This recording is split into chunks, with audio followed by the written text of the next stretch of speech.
Okay guys, like the title of the video says, I'm pretty much ready here now to get started with trying some astrophotography stuff. Um, the only thing I'm waiting on now is a lens warmer or dew warmer and a intervalometer. So I have those ordered. They are supposed to be here next week. The weather is also starting to get a bit better now, so that's a plus. Still can get fairly cold at night, but it is warming up a bit, so hopefully within the next week or two. And of course, weather dependent, which is a big thing here in Newfoundland. But just to get started, I'll just show you the camera that I have. Now I do want to say first, this is the route that I went. You don't need, you can do astrophotography with your cell phone. Really, the only thing I would say that you absolutely would need if you were using your cell phone is a tripod to mount your cell phone to. But you don't need a bunch of cameras and all this stuff, right? You can get started with just a point and shoot camera or your cell phone. A buddy of mine actually at work, he's also into astrophotography a little bit, and he showed me some pictures that he's taken just in his backyard with his cell phone, and they're beautiful pictures. But anyways, that's not the way that I went. I did buy a camera. Now all the cameras that I bought and most of the lenses, I bought them all secondhand. So this is a Canon 60D. I don't know, this camera probably came out 10 or 12 years ago, so it's far, far from a new camera. The only thing I will say about this camera is it's been astro modified. Again, you do not need that, but because I was buying a camera specific for this, I decided to get that done. There's a company in Vancouver. You can either buy the camera from them, which is what I did here, or you can send your camera to them and they will astro modify it for you. All astro modification means is there's a filter removed inside the camera. There's a couple of different ones you can do. I think one is full spectrum. I'm not 100% sure even what that is. The one I have here is called hydrogen alpha. Basically all that is, there's a filter in here. When you buy your camera, there's a filter built into the camera that filters out the hydrogen alpha light. So if I were to take a picture, if I were to go outside and take a picture with this camera now, the picture would have a pinkish hue to the entire picture because hydrogen gas gives off a red light or a red color. When you remove the filter, the camera will now pick up that red hydrogen gas color of the hydrogen gas, essentially, which is what you want for stars. When you look at a picture of stars, you see all this red gas and clouds. That's hydrogen.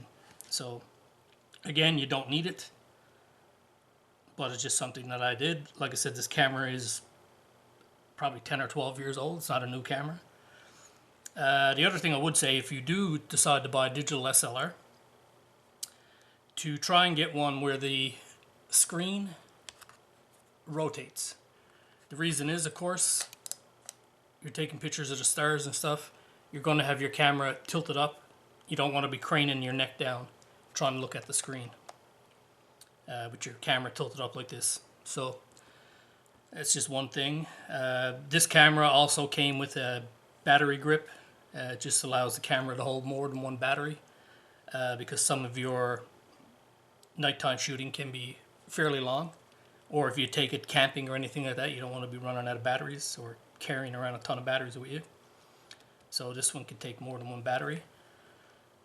The only thing I did buy new was this lens. It's a 50mm lens. It was a cheap lens. It was only 100 and something bucks. So it's a Canon lens. I don't know how good it is.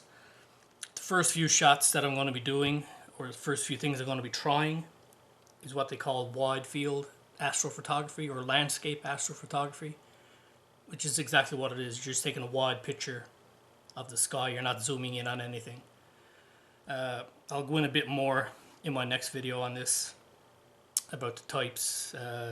Again, guys, this is all new to me, but from what I can gather, the types is wide angle or landscape astrophotography, planetary astrophotography, and deep sky astrophotography.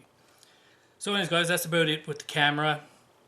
And of course, as I said, you need to have a tripod. I think that's pretty much a must. Right now I'll just step outside and just show you what my location here is like, and where I'll be able to do some shooting from.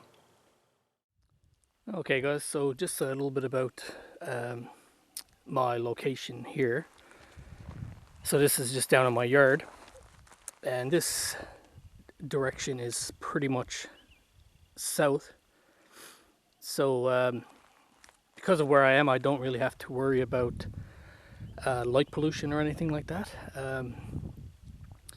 And even looking south, I don't even have to worry about any light from cities or towns. You know, sometimes if you look toward the city or town, you can see the slight glow on the horizon.